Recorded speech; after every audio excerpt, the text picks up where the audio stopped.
Pura Vida, connoisseurs of chaos, and welcome to the reading that I'm about to present to you from my latest book, Mycophoria. This is the print version. Today is release day. The print version's been available for a little while now, and the digital version can be obtained today, both exclusively from Amazon. So I'd like to read you an extract from the later portion of the book where Mycophoria the disease is really getting out of control. So this is the first part of a chapter called Accumulation.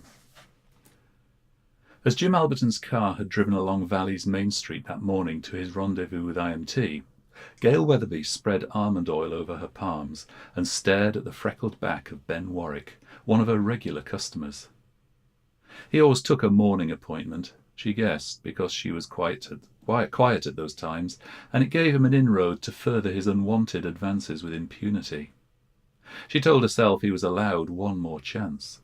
If he crossed the lines of acceptability once more, she'd tell him to leave and not darken her doorstep ever again. She had her doubts whether he would take the rebuff well, but his likely response didn't seem to hold much trepidation for her this morning.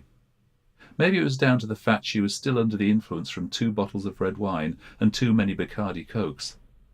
The previous night's session with Courtney, her preferred drinking and partying partner, had been a blinder, even by her standards. But it didn't explain the urges she now felt towards this creep of a man. As she approached his horizontal body on the massage table, she caught a reflection in the mirror. Her features were drawn, skin pasty, grey crescents under her eyes, and, God, what was that stuff caking her shoulders? It hadn't been there a few minutes ago.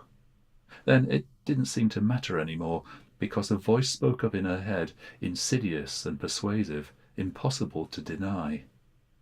"There is a simpler solution, Gail. He won't listen. He'll just keep coming back, asking for that extra special massage, the one he'll pay 3 times the going rate for. His type don't take no for an answer." A ludicrous sniggering began in her throat and came out through her nose. It sounded like a pig snuffling. "What's so funny, love?" Warwick asked, voice muffled from his face's burial in the massage table aperture. Gail removed the chrome-plated hair grip, securing the bun of her bleach-blonde hair. It was a nod to her teenage goth past, made from steel, moulded in the shape of an ornate dagger. She always thought it would prove useful as a weapon of self-defense if needed. A girl needed protection these days, especially given the haunts she found herself in.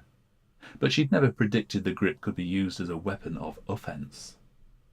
"I like a girl with a sense of humour," Warwick said.